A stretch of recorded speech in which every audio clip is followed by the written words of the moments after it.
हरि हरि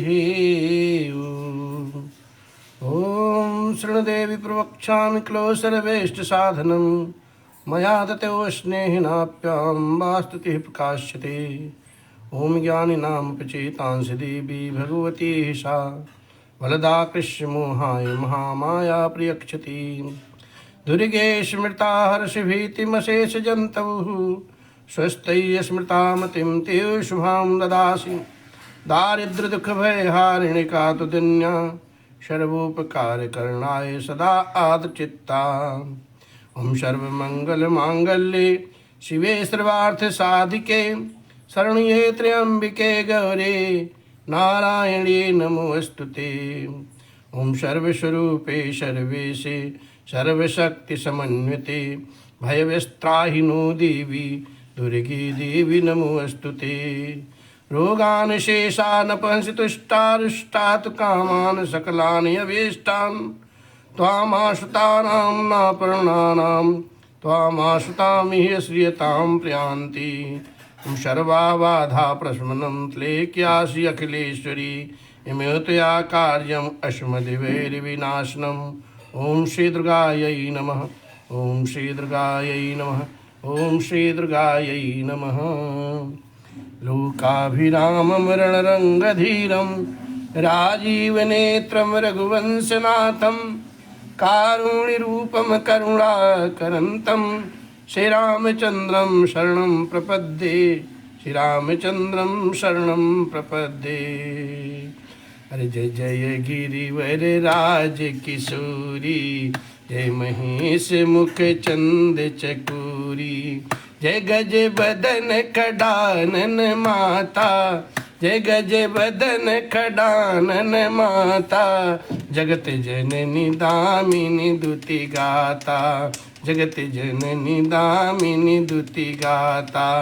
नहीं तव आदि मध्य अवसाना नहीं तव आदि मध्य अवसाना अमित प्रभाव वेद नहीं जाना अमित प्रभाव वेद नहीं जाना। भव भव विभव परा भव कारिणी भव भव विभव परा भव कारिणी विश्व विमोहनि सबस विहारिणी विश्व विमोहनि सबस विहारिणी। बोलिए जगदम्बा मैया की जय। बोलिए गौरी मैया की जय। हरि ओम। श्रीमद् वाल्मीकि रामायणे बालकांडे पंचाशः सर्गाः 55वां सर्ग। अपने 100 पुत्रों और भारी सेना के नष्ट हो जाने पर विश्वामित्र जी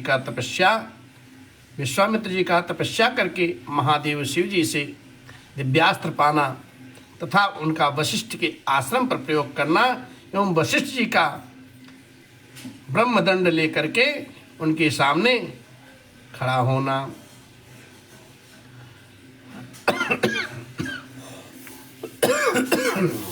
ओम हरि हरि ओम।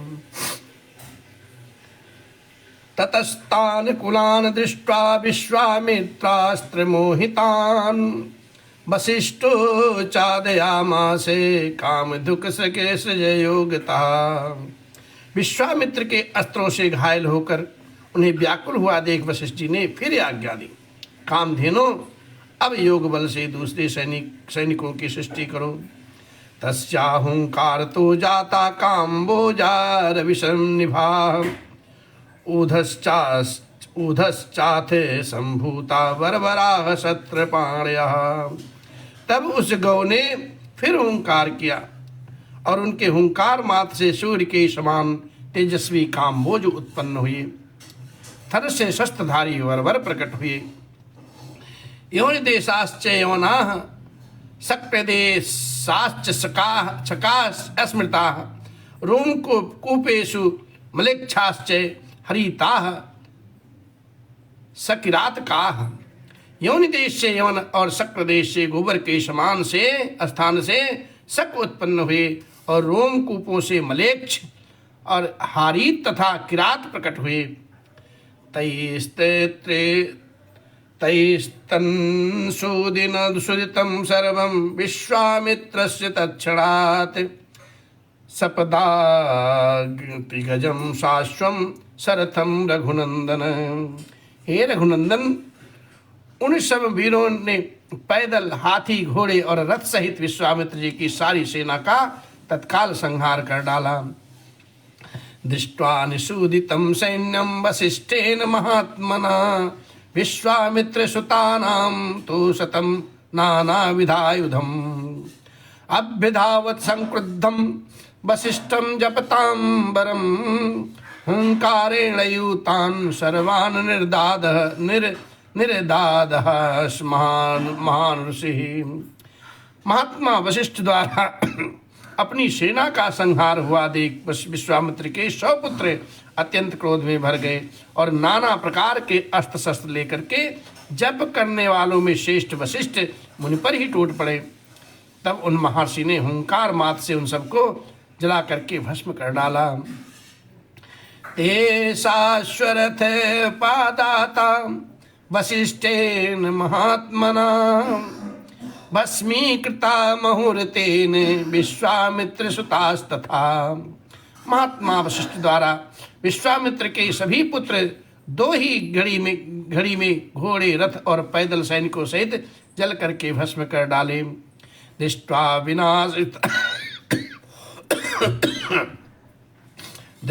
विनाशितान् सर्वान् बलं च सुमहायसा। दृष्ट्वा विनाशितान् सर्वान् बलं च सुमहायसा सव्रीडं चिंत्याविष्टो विश्वामित्रो अभवत तदा। अपने समस्त पुत्रों तथा सारी सेना का विनाश हुआ देख महायशस्वी विश्वामित्र लज्जित हो पड़े और बड़ी चिंता में पड़ गए।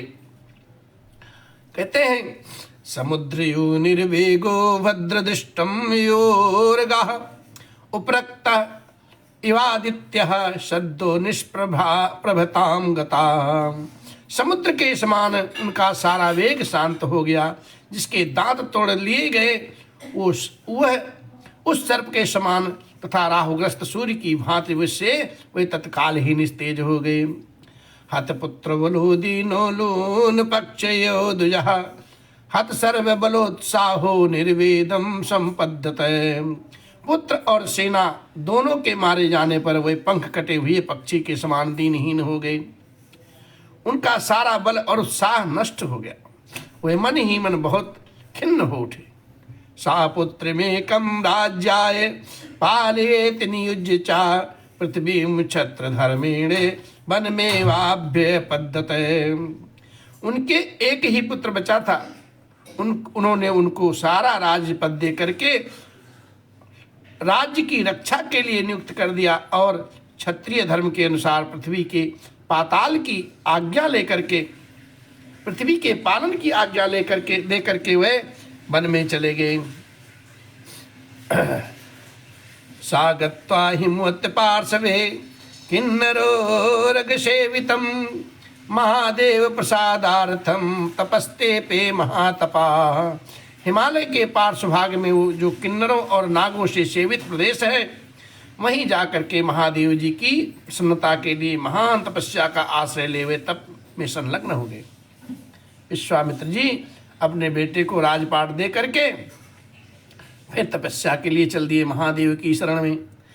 केनचित् तत्र कालेन देवेशो वृषभध्वजः दर्शयामास वरदो विश्वामित्रं महामुनिं। कुछ काल के पश्चात वरदायक देवेश्वर भगवान वृषभध्वज महादेव शिव ने महामुनि विश्वामित्र को दर्शन दिया और कहा, किमर्थं तप्यसे राजन् ब्रूहि यत् ते विविक्षितं वरदो अस्मि वरो यस्ते कांचित सो विधीयताम्। हे राजन, आप किस लिए तपस्या कर रहे हो? बताओ क्या कहना चाह रहे हो? मैं तुम्हें वर देने के लिए आया हूँ। तुम्हें जो वर पाना है, जो तुम्हें अभिष्ट हो, उसे मांगो, उसे कहो। एवं मुक्तस्तु देवेन विश्वामित्रो महातपाः प्रणिपत्य महादेवं विश्वामित्रो अब्रवीदिदम्। महादेव जी के ऐसा कहने पर महातपस्वी विश्वामित्र ने उन्हें प्रणाम करके इस प्रकार से कहा, हे देव, यदि तुष्टो महादेव धनुर्वेदो ममानघ सांगोपांगोपनिषदः सरहस्यः प्रदीयताम। हे निष्पाप महादेव, यदि आप हमसे संतुष्ट हो तो अंग उपांग उपनिषद और रहस्यों सहित धनुर्वेद मुझे प्रदान कीजिए। क्या बात है। यानि देवेषु शास्त्राणि दानवेषु महर्षिषु गंधर्व यक्ष रक्षसु प्रतिभान्तु ममानघ तव प्रसादाद भवन्तु देव देवो ममेपि शतम्। हे अनघ, देवताओं, दानवों, महर्षियों, गंधर्वों, यक्षों तथा राक्षसों के पास जो जो अस्त्र हों वो सब आपकी कृपा से मेरे हृदय में स्फुरित हो जाए। हे देव देव, मेरा यही मनोरथ है जो मुझे प्राप्त होना चाहिए।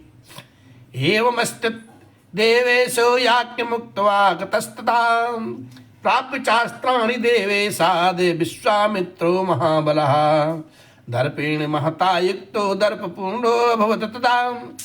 तब एवमस्त कहा करके देवेश्वर भगवान शंकर वहां से चले गए। देवेश्वर महादेव से वे अस्त्र शस्त्र पा करके महाबली विश्वामित्र को बड़ा घमंड हो गया। वे अब अभिमान में आ गए। नहीं को से जग माही प्रभुता पाई जाई मद नाही। प्रभुता आ गई उनको, अब मद आ गया प्रभुता के समान। जब प्रभुता आती है ना तो स्वतः मद आ ही जाता है। और कहते हैं विवर्धमानो वीरेण समुद्रयोपरविणी हतम मेने तदाराम वशिष्ठम ऋषे सत्तमम।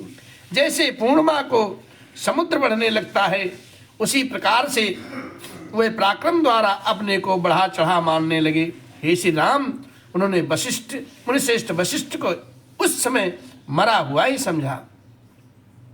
तब ततो गत्वा आश्रम पदम मुमोचास्त्राणि पार्थिभिः यैस्तत तपोवनम नाम निर्दग्धम चास्त्र तेजसा।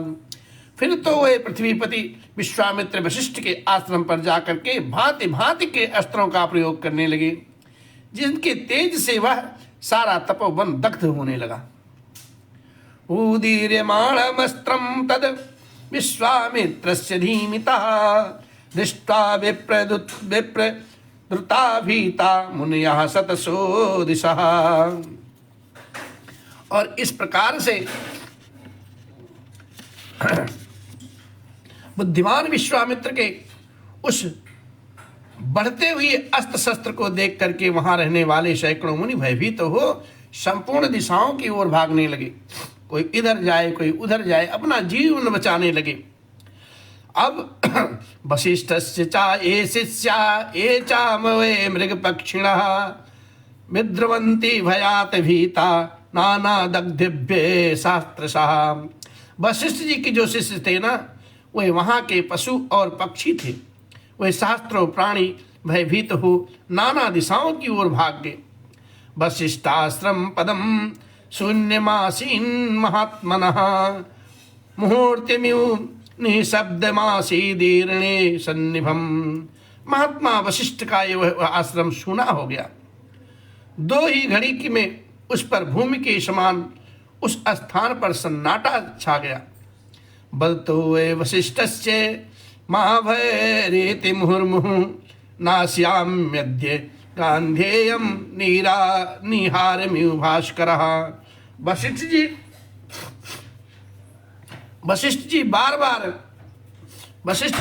बार कहने लगे, डरो मत, मैं अभी इस गादिपुत्र को नष्ट किए देता हूं। ठीक उसी तरह जैसे सूर्य कुम्हार को मिटा देता है, सूर्य कुहासे को मिटा देता है। इस प्रकार से यो मुक्ता महातेजा वशिष्ठो जपतांबरः विश्वामित्रं तदा वाक्यं सरोषमिदं ब्रवीत। जपने वालों में श्रेष्ठ महातेजस्वी वशिष्ठ जी ऐसा कह करके उस समय विश्वामित्र जी से रोष पूर्वक बोले, क्या कहते, आश्रम चिर समृद्धम यदि विनाशिते वानिसी दुराचारो ही यन्मूढ़स्तस्मात् त्वं न भविष्यति। अरे तूने चिरकाल में पाले पोसे तथा हरे भरे किए हुए इस आश्रम को नष्ट कर डाला, उजाड़ डाला, इसलिए तू दुराचारी और विवेक शून्य है, और इस पाप के कारण तू कुशल से नहीं रह सकता। इत्युक्ता परम क्रुद्धो दंडमुद्दम्य सत्वरः विधूम इव कालेग्रे विधूम इव कालाग्निर दंड मिवा परम। ऐसा कह करके वह अत्यंत क्रुद्धो धूम रहित कालाग्नि के समान उद्दीप्त हो उठे और दूसरे यमदंड के समान भयंकर डंडा हाथ में लेकर के तुरंत उनका सामना करने के लिए तैयार हो गए। इस प्रकार से आज की ये पावन कथा श्री वाल्मीकि निर्मित आर्ष रामायण आदि महाकाव्य के बालकांड में 55वां सर्ग संपन्न होता है। श्री राम जय जय राम, जय सिया राम जय जय सिया राम, जय सिया राम जय जय सिया राम, जय सिया राम।